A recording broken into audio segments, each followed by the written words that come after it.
believe that now in France, when you are an entrepreneur, you are like a hero. When I started teaching 10 years ago, everybody wanted to work in finance or work for a large corporation. But now they want to be entrepreneurs. They are proud of the French Tech. Finally, we have a name, we have a dynamic, we have some values, and I think it's just the beginning. France is a good place to start because you have a lot of support from public enterprise, private enterprise, network of entrepreneurs. I think it's a good place to start, and we are quite lucky to be in France to launch our company. The French Tech doing an actually really good job at marketing itself and proving that you can become visible internationally if you put the right ingredients and the right methodology. With the French Tech, the first thing is visibility. You know, before we were working alone. Now we are working together. We have a purpose. France is back. It means that we can actually have control over our destiny, but also play a role in where the world is going. You have an idea, you can embody it, and you can create your company. There will not be any hurdles.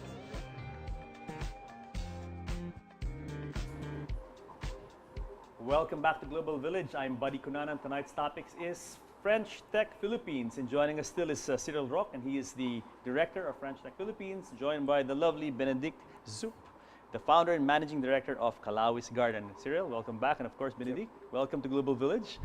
Now, you know, Cyril, about the video we showed, this is a video about the French Tech in Paris, and amazing. You can see the energy really of all these people. They're so optimistic. It's like you put all these creative people, entrepreneurs, under one roof, gave them the funds, gave them platform to just run with it. And so, very inspiring, huh?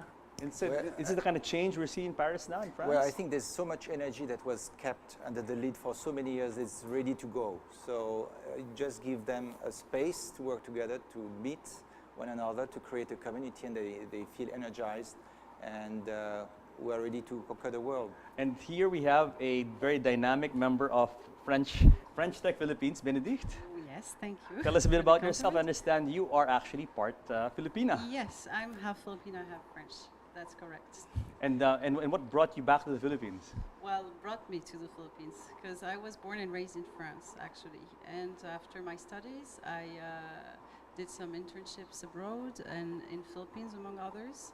And when I moved here about 4 years ago, I was concerned by supplying myself with fresh organic produce. So at some point I realized there was this potential supply from my grandmother's land.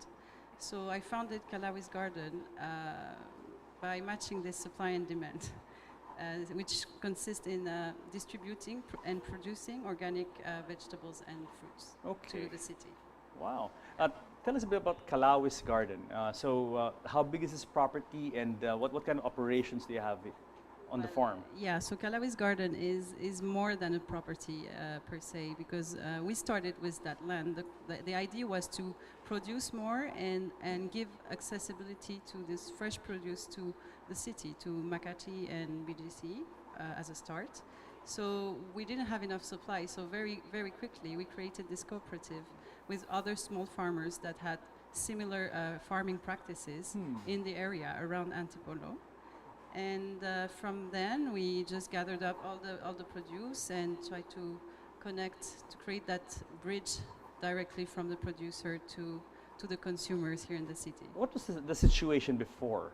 What was lacking that you decided to put up this? It is a social enterprise, right? Yes, it's a social What was lacking in the supply chain that you thought should be there, or what was wrong with it? Yes.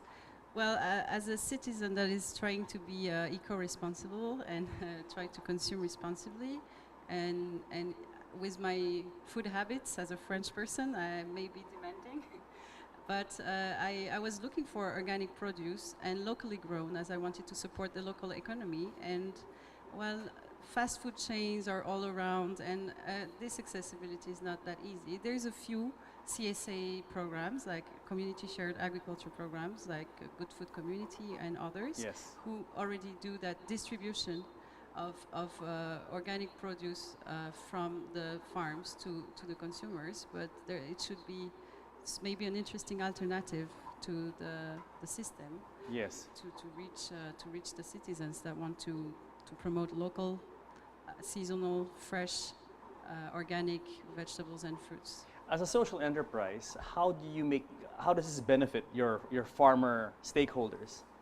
So we basically, as a start, I invested in the production. So we started to produce more. In the meantime, we founded this cooperative with other farmers. So we gave them accessibility to the market. Those small farmers are not the easiest ones to reach, and the biggest farms are the ones who have visibility in the city. But they're not organic. And they're not necessarily organic. The big ones, no? Some are, but not all. So that's a first thing. And well, I guess in social business, there is this business aspect which aims to give self-sufficiency to this business, even though there are social impacts. So we need to be profitable in order to sustain ourselves. Of course. So the idea is to make profit out of it, but yet while tackling issues, social issues. Among others, maybe a fair trade system, short closed loop system with a direct food chain from the producer to the consumer, but also other environmental issues, like we're trying to be as eco-friendly as possible. We want to promote, encourage sustainable farming practices. So actually I had no idea what it was. So I started to study eventually. True entrepreneur. Yeah. We were just talking about that. How entrepreneurs, right, Cyril? How entrepreneurs kind of jump in and there's no roadmap. Yes. Exactly, there's you no figure it blueprint. out. Well, that's the thing is that when I founded Kalawis, it was the launch of French Tech at the same time, more or less. And I felt that support right away. And I was like, okay, I have to deal with new things. And I want to have this legitimacy in what I'm doing. So I had no idea of what was agriculture. And I was like, how could I grow vegetables in a sustainable way? And then this friend of mine talked to me about permaculture, which is much more than agriculture, but it's a very holistic approach of the society.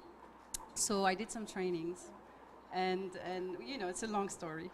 But in the end, we do advocate also on how to be responsive to those social issues. That's the social aspect of my startup. Yeah. Yes. And how long has it been since you've? About 2 years, nearly 2 years ago. Yeah. And how's it been going? I mean, very successful. Is it business growing? Is it flourishing? Prospering? It's constantly adjusting to, you know, the situation, because I did not expect many things when I founded Kalawis Garden. Sure, yeah. And I was very surprisingly, very happy with the reactions and this emulation with the French community, very supportive on one hand, but on the other hand I had to cope with new issues that I didn't expect, like business planning, like the permaculture design, how to implement sustainable farming practices and working with the farmers. So it's a big challenge. No, she's very brave girl, because farming is not an easy thing. No. And the people I know who are into farming have been in it like for generations.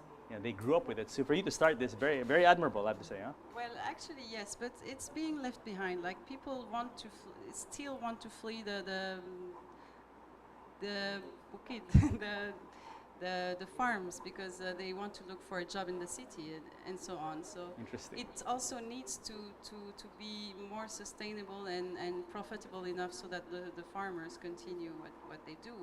And the consumption, which is being standardized by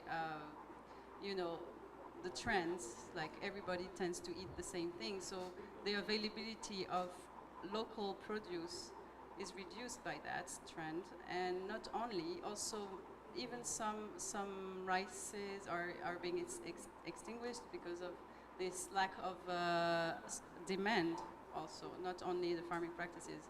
So it's a very big challenge. Actually, I realized that I kind of opened the Pandora box when I founded Kalawis Garden.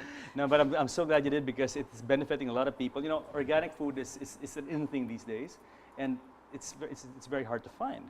And as you said, the people who do produce it are these small farmers, and oftentimes it's hard to reach them. You know, so for you to connect those demand and supply together, I think it's a wonderful thing. Now, Cyril, what kind of assistance did FTP, or French Tech Philippines, extend to the budding entrepreneur, Benedict? I met Benedict just a few times, because actually I'm quite new with the French Tech myself. I was asked to join the board recently. So the first thing is, I think it's good that she's able to meet other people. When I started my own company, I had no one to talk to. So the first thing is to be able to engage with other people who have the same ideas, either the same age or more experience. I think it's already great.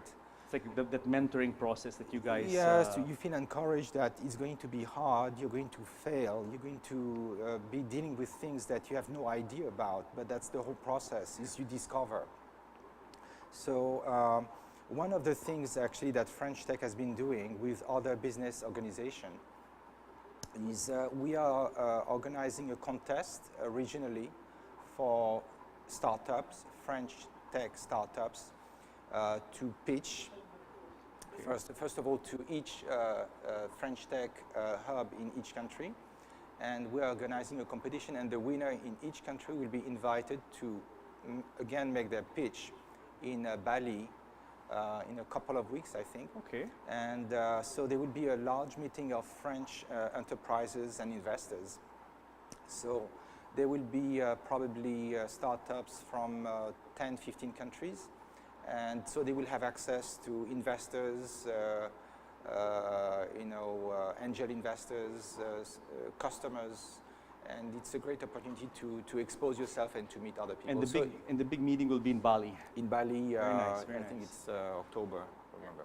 Very nice, very nice. So yeah, so we are, whatever help, or sometimes it can simply be to share our Rolodex, to share our contacts, to introduce them to some people we know in other places. And you realize that when you've been many years in the business, you tend to know people, so it's easy for us to share that. Absolutely. It's all about networking, and I'm sure that mentoring was very valuable to you at the time, and still is. Yeah, when especially jumping into something that you really don't know anything about, right? So, I mean, invaluable. Yeah. Invaluable. Yeah, I felt that emulation when I connected with the French Tech right away. I was approached by a lot of French businessmen here who wanted to be involved in the food industry and were interested in that approach I had. So very quickly I met a few people who had restaurants, and we tried to find like projects to improve our businesses, and so I've been working among others with a French restaurant lately, and trying to help with the sourcing with my connections, also being there at the farms, being connected to the local farmers, and promoting that sustainable farming practice. You know, Benedict, unfortunately we come to the end of the second segment, but I would really love to have you back to talk more in depth about your Kawanis, your social enterprise. But before we go, you want to say something and tell them how to reach Kawanis Farms? Yes, definitely. You can go on the website, calawisgarden.com, and you can order baskets of fresh organic vegetables and fruits, or you can go to the Facebook page and you will find a phone number. And so people can order direct from you, private people? Order, yes. We deliver weekly to your doorstep, so you can be at your office. Organic stuff, organic vegetables, direct to your doorstep. Door to Bravo, door, bravo, excellent. I'm going to be your next customer. Okay. Okay. So guys, pause for a break, but when we come back, more of French Tech Philippines, this time with Educacion.ph with Henri Mot Munoz when Global Village returns.